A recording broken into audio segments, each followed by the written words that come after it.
అందరికీ నమస్కారం. ఇవాళ మన స్టూడియోలో ప్రముఖ ఆధ్యాత్మికవేత్త, జ్యోతిష్య వాస్తు పండితులు బ్రహ్మశ్రీ డాక్టర్ నాయకంటి మల్లికార్జున శర్మ గారు ఉన్నారు. ఫిబ్రవరి మాసంలో ధనుసు రాశి వారికి ఎలాంటి ఫలితాలు ఉండబోతున్నాయో గురుగారిని అడిగి తెలుసుకుందాం. గురుగారు నమస్కారం. నమస్కారం అండి. 2025 ఫిబ్రవరి మాసం ధనుసు రాశి వారికి ఎలాంటి ఫలితాలు ఉండబోతున్నాయి గురుగారు? ఓం శ్రీ గురుభ్యో నమః.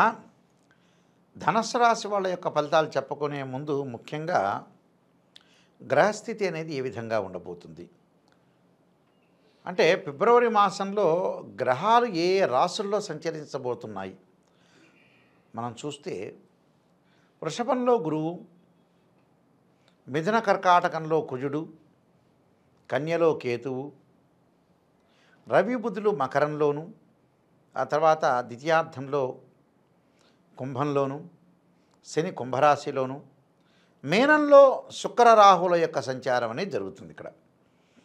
అలానే ఇక్కడ రవి బుధ శని ద్వితీయార్థంలో 3 గ్రహాలనేవి కూడా త్రిగ్రహ కూటమి కూడా ఇక్కడ ఏర్పడుతుంది. దీనివల్ల ఏ విధంగా జరగబోతుందో మనం ఒకసారి గోచారీత్యా తెలుసుకుందాం. గోచారీత్యా తెలుసుకునే ముందు ఈ రాశి వాళ్ళకి ప్రత్యేకంగా ధనస్సు రాశి వాళ్ళకి చతుర్థ స్థానంలో శుక్రుడి యొక్క సంచారం. చతుర్థ స్థానంలో సంచారం వల్ల సుఖంగా ఉండటం, భోగంగా ఉండటం, విందులు వినోదాలు విలాసాలకి ప్రయారిటీ ఇవ్వటం, ప్రతి దానిలో కూడా ముందుకు వెళ్ళే అవకాశాలు ఉండటం, వివాహ ప్రయత్నాలు కానీ, ఉద్యోగ ప్రయత్నాలు కానీ, వ్యాపార ప్రయత్నాలు కానీ ఫలవంతం అయ్యే అవకాశాలు ఎక్కువ ఉంటాయి. అంటే సక్సెస్ దిశలో ఎక్కువగా ఉంటారు. ఈ సక్సెస్ దిశలో ఎక్కువగా ఉంటారు. బట్ 6వ స్థానంలో గురువు యొక్క సంచారం వల్ల ఆర్థిక పరంగా ఒకవైపు ఇంక్రీజ్ అవుతుంటే ఇంకోవైపు కొద్దిగా డిక్రీజ్ అయ్యే సూచనలు కూడా ఎక్కువగా ఉన్నాయి. అంటే ఆర్థిక పరంగా డబ్బులు ఖర్చు పెట్టే సూచనలు ఉంటాయి ఇక్కడ. ఎందుకంటే గురువు ధనుసు రాశి వాళ్ళకి పెద్దగా మంచివాడు కాదు. 6వ స్థానంలో గురువు ఎప్పుడూ కూడా ఆల్వేస్ 2, 5, 7, 9, 11 పొజిషన్స్లో ఉంటేనే అనుకూలంగా ఉంటారు. అంటే 2, 5, 7, 9, 11 స్థానాల్లో ఉంటేనే గోచారీత్యా వాళ్ళ రాశి దగ్గర నుంచి అప్పుడే బాగుంటుందని మనకి శాస్త్రం చెప్పబడింది. అదే గోచారం అంటారు. This is the transit system అంటారు.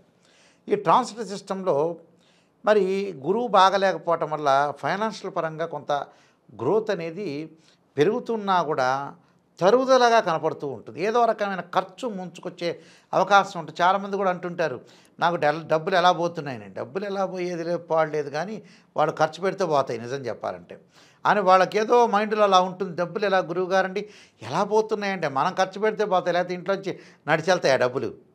అలా కాదు, డబ్బులు మనం ఖర్చు పెడితేనే వెళ్తాయి. అంటే వృధా ఖర్చులు వస్తాయని చెప్పాలి. ఆ పాయింట్కి ఆన్సర్ మనకి ఎలా పోతుందని అంటే నడకొద్దే దానికి డబ్బుకి వృధా ఖర్చులు అవుతున్నాయండి అని చెప్పాలి. ఆ ఖర్చులు తెలియకుండా ఉంటాయి వాళ్ళకి. అంటే ఎంత ఖర్చు పెట్టామో క్యాలిక్యులేట్ ఉండదు, అది తెలియకపోవటం అంటారు యాక్చువల్గా. అలాంటివి డబ్బులు ఖర్చు అయ్యే సూచనలు అనేవి బాగా ఎక్కువ ఉంటాయి. కాబట్టి ఆ డబ్బుల్ని పొదుపు చేసుకోండి, ఒక బడ్జెట్ వేసుకోండి, ఎక్కడ ఖర్చు పెడుతున్నామో చూసుకోండి, అక్కడే ఖర్చు పెట్టండి. సింపుల్ ఈక్వేషన్ అయిపోయింది. అలానే విద్యార్థులు చదివేటప్పుడు అధిక ప్రాధాన్యత ఇవ్వాలి. కొంతమంది ఎందుకంటే ఇప్పుడు ఎగ్జామినేషన్ వచ్చినాయి, 10th క్లాస్ ఇంటర్మీడియట్ ఇవన్నీ కూడా. ఈ ఎగ్జామినేషన్లో చాలామంది కూడా హడావుడిగా రేపు మ్యాథ్స్ ఎగ్జామ్ అనగా రాత్రి 12, 1 గంట వరకు కూర్చుంటారు. అలా కూర్చోకూడదు.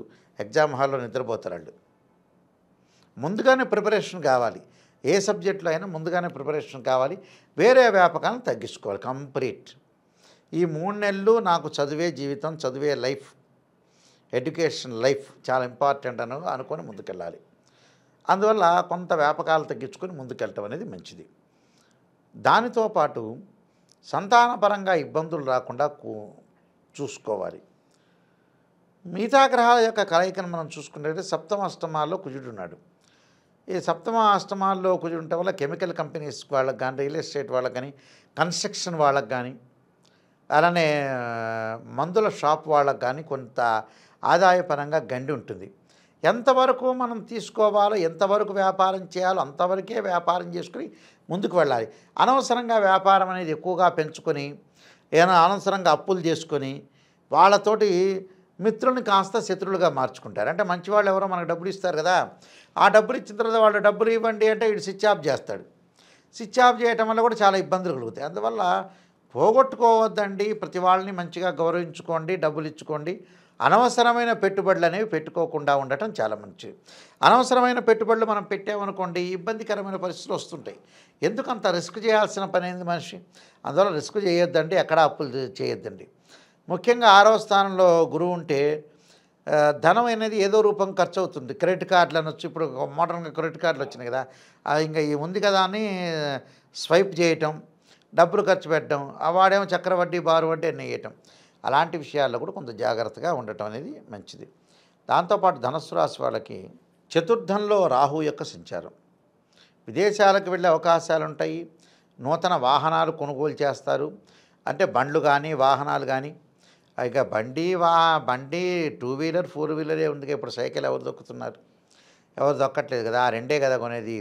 ఆ రెండే కూడా కొనుగోలు చేసే అవకాశాలు బాగా ఎక్కువ ఉన్నాయి. బ్యాంకు లోన్లు వచ్చే అవకాశాలు బాగా ఎక్కువ ఉన్నాయి వీళ్ళకి. అంటే బ్యాంకు ద్వారా కూడా లోన్ వచ్చే అవకాశం ఉంటుంది. అంటే దశమ స్థానంలో కేతు వల్ల కూడా ఆధ్యాత్మిక జ్ఞానం, పుణ్యక్షేత్రాలు, తీర్థయాత్రలకు తిరిగే అవకాశాలు ఉంటాయి. నూతన వస్తువులు, నూతన అభిప్రాయాలు, కొంత వ్యసనాలకు కూడా కొంత బానిసయ్యే అవకాశాలు ఉన్నాయి. వ్యసనాలని రోజు రోజుకి తగ్గించుకొని ముందుకెళ్తే వాళ్ళకి మంచి జరుగుతుంది. కొన్ని పరిహారాలు చేసుకొని ముందుకు వెళ్ళాలి. ధనుసు రాశి వారు ఎలాంటి పరిహారాలు చేసుకుంటే మంచి ఫలితాలు ఉంటాయి గురుగారు? ధనుస్సు రాశి వాళ్ళు ముఖ్యంగా పరిహారం చేసుకోవాల్సింది ఏంటంటే, ఇంటిలో ఓం నమః శివాయ పంచాక్షరి చేసుకోవటం, జగద్గురు ఆదిశంకరాచార్య విరచితమైన కనకధారా స్తోత్ర పారాయణం చేయాలి. కనకధారా స్తోత్ర పారాయణం ఎప్పుడు చేయాలి? గురువారం కానీ శుక్రవారం కానీ. ఈ 2 వారాలు కుదరకపోతే సోమవారం చేయొచ్చు. ఈ కనకధారా స్తోత్రం అనేది ఇంట్లో వీళ్ళ దేవాలయం ముందు, అంటే మనం దేవతార్చన చేసే స్థలం దగ్గర కూర్చొని చేయొచ్చు. లేకపోతే బయటకు వచ్చి ఆసనం వేసుకొని చాప వేసుకొని కూడా కనకధారా స్తోత్ర పారాయణం చేసుకోవడం చాలా మంచిది. అలానే అమ్మవారి యొక్క ఆరాధన శుక్రవారం, రాజరాజేశ్వరి యొక్క ఆరాధన ఏదైనా సరే. మనకి మన తెలుగు స్టేట్స్లో అష్టాదశ శక్తిపీఠాలు ఉన్నాయి.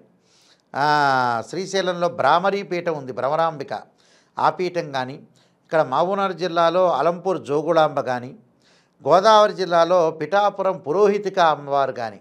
అంటే ఈ 3 కూడా మనకు మామూలుగా ప్రపంచంలోని, అంటే ఇండియాలో అష్టాదశ శక్తిపీఠాలు అంటారు ఈ 3 కూడా. ఈ శక్తిపీఠంలో ఏదో శక్తిపీఠం మీ దగ్గరగా ఉన్న దర్శనం చేసుకోండి. ఫిబ్రవరి మాసంలో చేసుకోవటం వల్ల అమ్మవారి యొక్క కరుణాకటాక్షం కలిగే అవకాశాలు ఎక్కువగా ఉంటాయి. ఖచ్చితంగా ఈ పరిహారాలు చేయండి, మంచి జరిగే అవకాశాలు ఉంటాయి. దీనితో పాటు వీళ్ళు ఇంకొకటి కూడా చేయాలి. ఏం చేయాలంటే సూర్య నమస్కారాలు చేయాలి. సూర్య నమస్కారాలు చేయటంతో పాటు చక్కగా నదీ స్నానం, ఇప్పుడు నేను చెప్పిన వాటిల్లో నదీ స్నానం అనేది శ్రీశైలంలో చాలా ప్రాముఖ్యతంగా ఉంటుంది. అలానే ఆలంపూర్లో ఉంటుంది. నదీ స్నానం చేయటం కూడా చాలా ఇంపార్టెంట్. లేకపోతే సముద్ర స్నానం కానీ, ఒకరోజు మంచి రోజున స్నానం చేయటం వల్ల కూడా వీళ్ళకి సర్వ పాపాలన్నీ కూడా తొలగిపోయే అవకాశం ఖచ్చితంగా ఉంటుంది. ఫిబ్రవరి మాసంలో ధనుసు రాశి వారికి ఎలాంటి ఫలితాలు ఉంటాయి, ఎలాంటి రెమెడీస్ చేసుకోవాలి, చాలా చక్కగా వివరించారు గురుగారు. ధన్యవాదాలు. నమస్కారం.